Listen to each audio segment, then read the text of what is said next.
آج بہت سارے لوگ یہ جاننا چاہتے ہیں کہ ان کے بارے میں خدا کیا چاہتا ہے، کیا خدا کیا سوچتا ہے، ان کے بارے میں خدا کی مرضی کیا ہے، خدا ان کے بارے میں کیا منصوبہ رکھتا ہے۔ تو میں آپ کو آج یقین دلانا چاہتا ہوں کہ خداوند کا منصوبہ آپ کے لیے بہت شاندار اور بڑا ہے۔ میں پاسٹر مقصود بٹی آپ کو لائٹ آف دا ورڈ کے اس چینل پر خوش آمدید کہتا ہوں اور آپ کی سلامتی چاہتا ہوں، اور میں یقین رکھتا ہوں کہ تھوڑی دیر بائبل اسٹڈی کا یہ سیشن آپ کے لیے ایک نئی ڈائریکشن اور ایک نئی سمت جو ہے وہ پیدا کرے گا۔ آئیے مقدس کلام میں سے ہم اس بات پر غور کریں کہ اگر ہم یہ جاننا چاہیں کہ خدا ہمارے بارے میں کیا منصوبہ رکھتا ہے، خدا کا کیا پلان ہے، تو پھر آج کا کلام آپ کے لیے ہے۔ مقدس کلام میں سے یرمیہ کتاب اس کے 29ویں باب اور اس کی 11ویں آیت کو میں آپ کے لیے پڑھنا چاہوں گا۔ مقدس کلام میں تحریر ہے، کیونکہ میں تمہارے حق میں اپنے خیالات کو جانتا ہوں۔ خدا فرماتا ہے یعنی سلامتی کے خیالات، برائی کے نہیں، تاکہ تم کو نیک انجام کی امید بخشوں۔ انجام، آخر، خدا کہتا ہے کہ میرا تمہارے بارے میں سلامتی کا خیال ہے، اور میں اپنے خیالات کو جانتا ہوں، تمہارے بارے میں سلامتی کے ہیں۔ تمہارے بارے میں خدا کہتا ہے میں کبھی بھی برائی کا منصوبہ نہیں بلکہ اچھائی، سلامتی، پیس اور امن کا رکھتا ہوں۔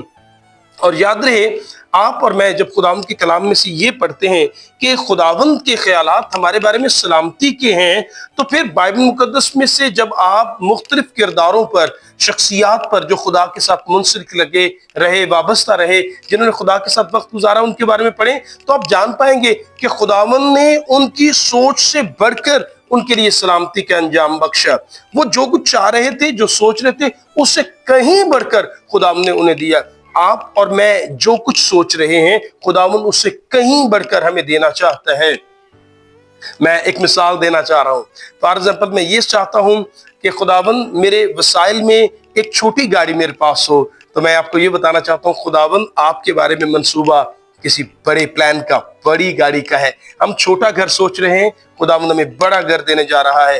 مقصد میں ان باتوں سے یہ بتانا چاہ رہا ہوں، خدا کا پلان ہمارے لیے شاندار اور بہت وسیع اور بڑا ہے۔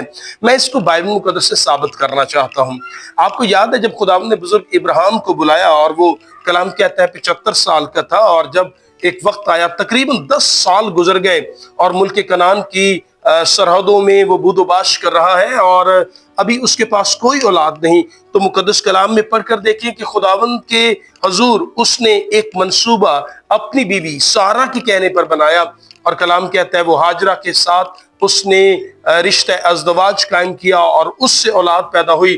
اور اب مقدس کلام کہتا ہے اسے ایسا گمان ہونے لگا کہ جیسے وعدے کا فرزند یا فرزند جو خداوند مجھے دینا چاہتا تھا وہ یہی ہے۔ اگر آپ پیدائش کی کتاب اور اس کے 17ویں باب کو 17 book of Genesis chapter number 17 اگر ہم دیکھیں تو اس کے 17ویں باب میں میں آپ کے لیے 16ویں اور 17ویں آیت آپ کے لیے پڑھنا چاہوں گا۔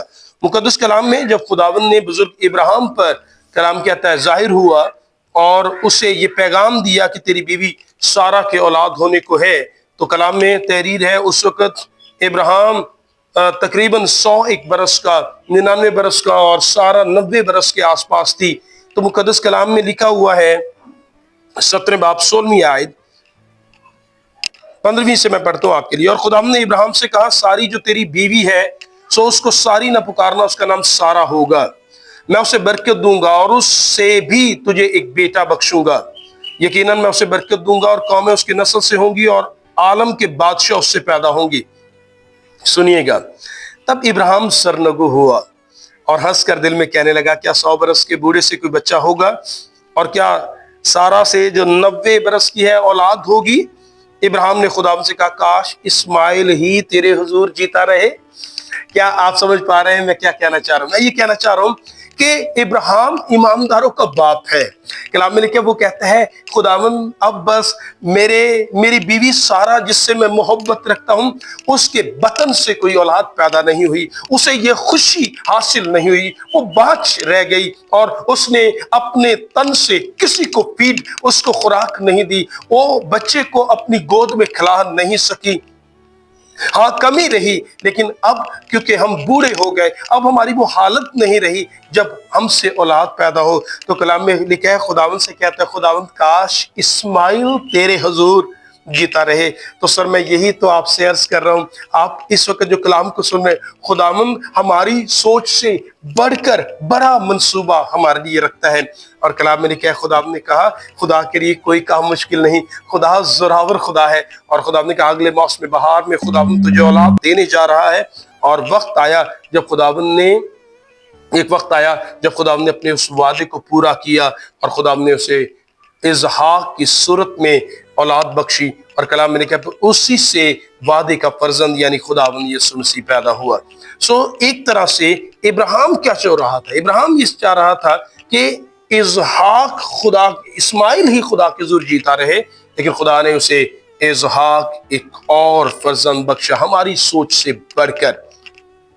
اگر آپ مقدس کلام میں سے ایوب کی کتاب کو کھولیں، مقدس کلام میں سے میں چاہوں گا ایک ریفرنس میں اور آپ کے لیے رکھنا چاہتا ہوں۔ میں نے بزرگ ابراہیم کی زندگی سے آپ کے لیے ایک ریفرنس رکھا، اور اب ایک اور ریفرنس اگر ہم ایوب کی کتاب اور اس کا 29واں باب کھولیں تو ہمیں نظر یہ آئے گا کہ اوس کی سرزمین پر ایوب جیسا کوئی راست باز اور نیک شخص نہ تھا، لیکن کلام مقدس میں لکھا ہے جب اس کا سب کچھ جاتا رہا، اس کے بچے اس کے ساتھ نہ رہے، اس کی دولت، اس کی صحت، ایون اس کی بیوی بھی کہتی ہے جس خدا کی عبادت کرتا ہے اس کی تحقیر کر اور مر جا۔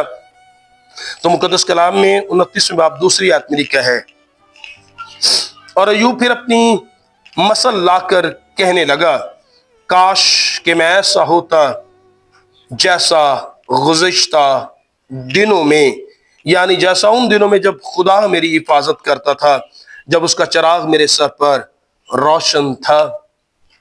ایوب کی خواہش دیکھنی کیا ہے؟ ایوب کہتا ہے کاش میں ایسا ہوتا جیسا گزشتہ دنوں میں۔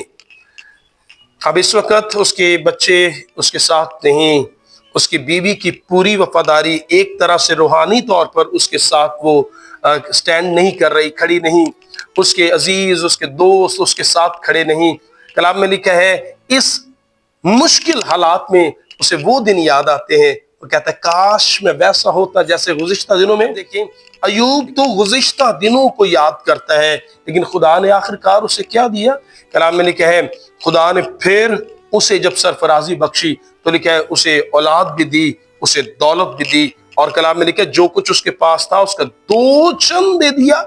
کیا سمجھ پائے؟ خدا کا منصوبہ ہمارے پلان، ہماری سوچ سے کہیں بڑھ کر ہے۔ میں آپ کے لیے ایک اور بات بھی رکھنا چاہوں گا مقدس کلام میں سے۔ آپ کو یاد ہے جب مقدس کلام میں لکھا ہے اخیب سے اور ایزبل سے ڈر کر ایلیا جو ہے وہ بھاگا، اور کلام میں لکھا ہے وہ کہتا ہے خدا بس ہو گئی اور میں مرنا چاہتا ہوں۔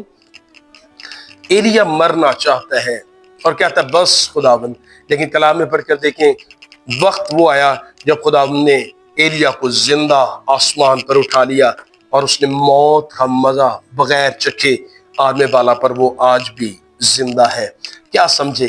جو کچھ ہم سوچتے ہیں ہماری سوچ سے کہیں بڑھ کر خدا کے پاس منصوبہ ہمارے لیے ہے۔ اگر آپ مقدس کلام میں پڑھ کے حنا کے بارے میں پڑھ کر دیکھیں، حنا ایک بیٹے کے بارے میں خدا کے حضور دعا کر رہی تھی، خداوند اسے ایک فرزند دے اور وہ بھی وہ واپس کرے گی، لیکن کلام میں لکھا جب خدا راضی ہوا، خداوند کو اس کی ادا اور اس کا خدا کے ساتھ مخلص رہنا پسند آیا، خدا نے اسے مزید کلام کیا تھا 3 بیٹے اور 2 بیٹیاں بخشی۔ یہ خداوند کی شان ہے۔ میں بتانا یہ چاہ رہا ہوں خدا کا منصوبہ ہمارے لیے بڑا ہے۔ بنی اسرائیل کے لیے میں ایک پڑھنا چاہوں گا، جب خداوند نے ملک مصر سے نکال کر لے آیا تو انہیں کلام کہتا ہے کہ بیابان میں وہ یاد آ رہی تھی، وہ کہہ رہے تھے ہمیں وہ مچھلی یاد آتی ہے، ہمیں وہ کھیرے، ہمیں وہ گندنے، ہمیں وہ پیاز اور وہ لہسن یاد آتا ہے۔ یاد رہے وہ مچھلی جو مفت کھاتے تھے انہیں وہ یاد آ رہی ہے، لیکن انہیں وہ جگہ جو خدا انہیں دینا چاہ رہا تھا، اگر ہم اس قصہ کی کتاب اس کے 8ویں باب اور اس کی 7ویں آیت کو پڑھیں، خدا ایک زبردست اور خوبصورت جگہ انہیں دینا چاہتا تھا۔ مقدس کلام میں سے استثنا 8واں باب 7ویں آیت، کیونکہ خداوند تیرا خدا تجھ کو ایک اچھے ملک میں لیے جاتا ہے، وہ پانی کی ندیوں اور ایسے چشموں اور سوتوں کا ملک ہے جو وادیوں اور پہاڑوں سے پھوٹ کر نکلتے ہیں، اور مقدس کلام میں لکھا ہے وہ ایسا ملک ہے جہاں گیہوں اور جو اور انگور اور انجیر کے درخت اور انار ہوتے ہیں۔ وہ ایسا ملک ہے جہاں روغن دار زیتون شہد بھی ہے۔ اس ملک میں تجھ کو روٹی با افراط ملے گی اور تجھ کو کسی چیز کی کمی نہ ہوگی، کیونکہ اس ملک کے پتھر بھی لوہا ہیں اور وہاں کے پہاڑ سے تو تانبا کھود کر نکال سکے گا۔ تو کھائے گا، سیر ہوگا اور اس اچھے ملک کے لیے جسے خدا تیرا خدا تجھ کو دیتا ہے اس کا شکر بجا لائے گا۔ کیا سمجھ پا رہے ہم؟ خداوند کا منصوبہ اپنے لوگوں کے لیے بہت بڑا تھا۔ ایک ایسی جگہ جہاں کا پتھر لوہا ہے، پہاڑوں میں سے تانبا نکلے گا، جہاں پر اناج بھی ہے، جہاں پر پھل بھی ہے، جہاں پر خدا کی نگاہ بھی ہے۔ ایسی جگہ خدا اپنے لوگوں کو دینا چاہتا تھا، لیکن نافرمانی اور ایمان کی کمی نے ان کی لاشیں بیابان میں پڑی رہیں اور وہ خدا کے منصوبہ میں آگے نہیں جا سکے۔ میں آپ کو بتانا چاہوں گا، اس دنیا میں دل نہ لگائیں۔ خدا کا منصوبہ میری بہن، میرے بیٹے، میرے بھائی، میرے بزرگ، آپ کے لیے بہت بڑا ہے۔ یہ سن کر میں جاتا ہوں، جگہ تیار کرتا ہوں اور ایک نیا شہر جو دلہن کی طرح آراستہ ہے، جس کی سڑکیں سونے کی، جہاں پر آب حیات کا دریا بہتا ہے، جہاں پر کسی چیز کی کمی نہیں ہے۔ خدا نے ایک ایسا خوبصورت شہر آپ کے لیے اور میرے لیے بنایا ہے۔ وہاں پر جانے کا راستہ ایک ہے اور وہ یہ ہے کہ مقدس کلام میں لکھا ہے کہ جو کوئی اس پر ایمان لائے گا، یسوع پر ایمان لائے گا، ہلاک نہ ہوگا، ہمیشہ کی زندگی پائے گا۔ آئیے خداوند کی طرف دیکھیں، دنیا میں دل نہ لگائیں۔ مصر میں کیا تھا اس کو نہ سوچیں، اس دنیا میں ہمیں کیا حاصل ہے یہ بڑی بات نہیں، اس دنیا میں خدا کا منصوبہ ہمارے لیے کیا ہے وہ بہت عظیم اور بہت بڑا ہے۔ گو کہ میں یقین رکھتا ہوں کہ یہاں پر بھی ہمارے لیے خدا کا منصوبہ زمین پر بھی بڑا ہے، لیکن میں پھر بھی یہ میری قائلیت یہ ہے کہ دنیا میں منصوبہ چھوٹا یا بڑا، کام چھوٹا یا بڑا، دولت کم یا زیادہ، حسن تھوڑا یا زیادہ، اس سے فرق نہیں پڑتا، لیکن خداوند یسوع مسیح کے وسیلہ سے اس نئے یروشلم کا جو وعدہ ہے اور وہ پلان، وہ منصوبہ خدا کا ہمارے لیے بہت بڑا ہے۔ کاش ہم وہاں پر خداوند کے حضور حاضر ہوں، ایک طرح سے وہاں جا سکیں اور پھر ہمیشہ خداوند کے ساتھ رہیں، ابدی زندگی پائیں اور اس حقیقی منصوبہ کو سمجھ سکیں جو یسوع مسیح کے جام دینے کے سب سے ہمارے لیے تیار ہوا۔ کاش ہم یسوع پر ایمان لا کر ہمیشہ کی زندگی پا سکیں۔ خداوند آپ کے ساتھ ہو، آمین۔